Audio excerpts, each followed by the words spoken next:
Welcome to smart education X Y Z. आज हम कक्षा 6 और 7 की गणित की वर्कबुक का कार्यपत्रक 68 हल करेंगे। चलो स्टार्ट करते हैं आज की वीडियो।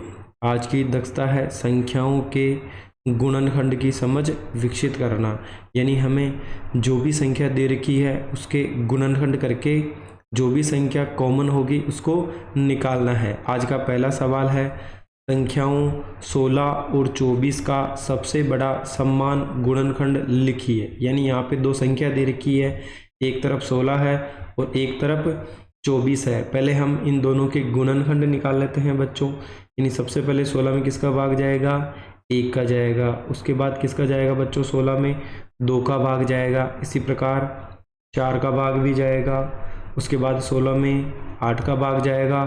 उसके बाद 16 का भाग जाएगा। यानी 16 के गुणनखंड क्या क्या हो गए बच्चों, 1, 2, 4, 8 और 16। इसी प्रकार 24 के निकालने हैं, 1 का भाग जाएगा, 2 का भाग भी जाएगा बच्चों, 3 का भाग भी जाएगा, 4 का भी जाएगा, 5 का नहीं जाएगा, इसमें 6 का भाग जाएगा, 8 का भाग जाएगा, 12 का जाएगा और 24 का जाएगा। यानी इस प्रकार हमने 16 और 24 के गुणनखंड निकाल लिए। उसके बाद बोला है समान गुणनखंड, यानी दोनों में से जो कॉमन है उसको ले लेते हैं। 1 दोनों तरफ है, 2 भी दोनों तरफ है, 3 दोनों तरफ नहीं है, छोड़ देंगे, 4 दोनों तरफ है और 8 भी दोनों तरफ है। उसके बाद सबसे बड़ा समान गुणनखंड, यानी इनमें से सबसे बड़ी संख्या क्या है बच्चों, 8 है।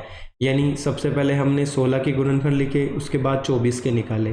फिर समान का मतलब हो गया बच्चों 16 और 24 में से कौन सी संख्या दोनों में समान है उसको हमने समान गुणनखंड में लिख दिया। उसके बाद इनमें से सबसे बड़ा नंबर क्या है बच्चों, 8 है। यानी 8 ऐसी संख्या है जो 16 और 24 में दोनों का भाग जाता है दोनों में, और सबसे बड़ी संख्या क्या हो जाएगी बच्चों, 8 हो जाएगी। अगला है निम्नलिखित संख्याओं के समान गुणनखंड लिखिए। यानी हमें ऐसी संख्या बतानी है जिसमें 6 का भाग भी जाएगा और 15 भी जाएगा। यानी ऐसी संख्या देखो जिसमें 6 का भाग भी जा रहा हो और 15 का भी जा रहा हो। यानी 1 का भाग 6 और 15 दोनों में जाता है, 2 का भाग भी दोनों में जाता है। यानी सबसे बड़ी संख्या क्या होगी, जिसमें 6 भी आ रहा हो और 15 भी आ रहा हो। यानी 3 सबसे बड़ा गुणनखंड होगा जो 6 से भी बचे और 15 से भी क्या है, बच है। यानी 6 और 15 में किसका भाग जाता है बच्चों, 3 का। यदि सबसे बड़ी संख्या बतानी है जिसमें 12 भी आता हो और 34 भी आता हो, तो सबसे बड़ी संख्या क्या हो जाएगी बच्चों इसकी, देखो इसमें 1 का भाग भी जाता है और 3 का भी जाता है। अगला देखो 12 और 34 की बात करें तो 1 का भाग दोनों में जाता है। इसी प्रकार 2 का भाग भी दोनों में जाता है। उसके बाद ऐसी कोई संख्या नहीं है जिसमें 12 भी आता हो और 34 भी आता हो। अगली संख्या है बच्चों 15 और 36, इनके समान गुणनखंड क्या होंगे। यानी एक तो 1 होगा क्योंकि 1 का भाग 15 और 36 दोनों में जा रहा है। इसी प्रकार अगली संख्या होगी बच्चों 3, क्योंकि 3 का भाग 15 और 36 दोनों में जा रहा है। उसके बाद ऐसी कोई संख्या नहीं है समान गुणनखंड में जिसमें 15 भी आता हो और 36 भी आता हो। 45 और 85 की बात करें तो 1 का भाग 45 में भी जाता है और 85 में भी जाता है।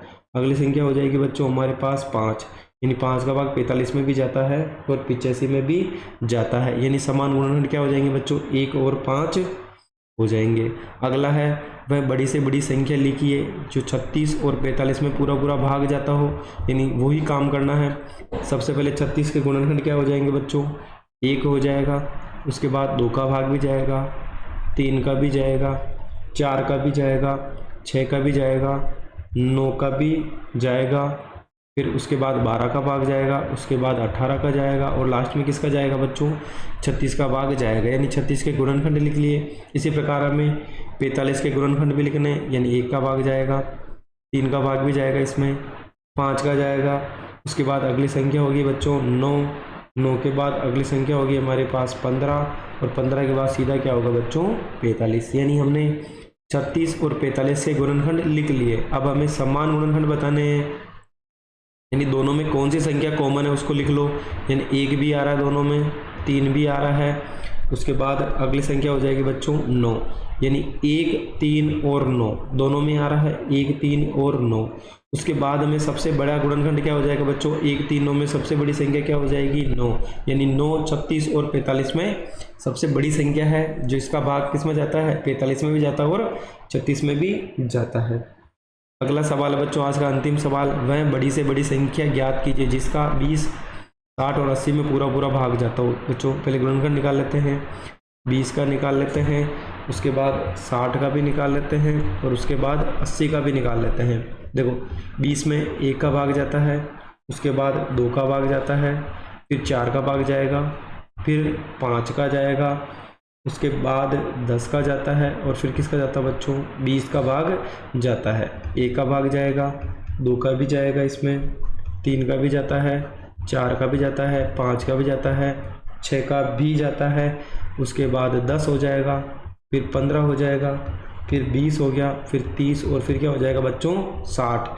इस प्रकार 80 के गुणनखंड क्या होंगे, 1 का भाग जाएगा, 2 का जाएगा, उसके बाद 4 का भाग भी जाएगा, अगली संख्या होगी बच्चों 5, 5 के बाद अगली होगी 8, 8 के बाद होगा 10, 10 के बाद अगली संख्या होगी बच्चों 16, 16 के बाद 20 हो जाएगा और 20 के बाद सीधा 40 और 40 के बाद 80।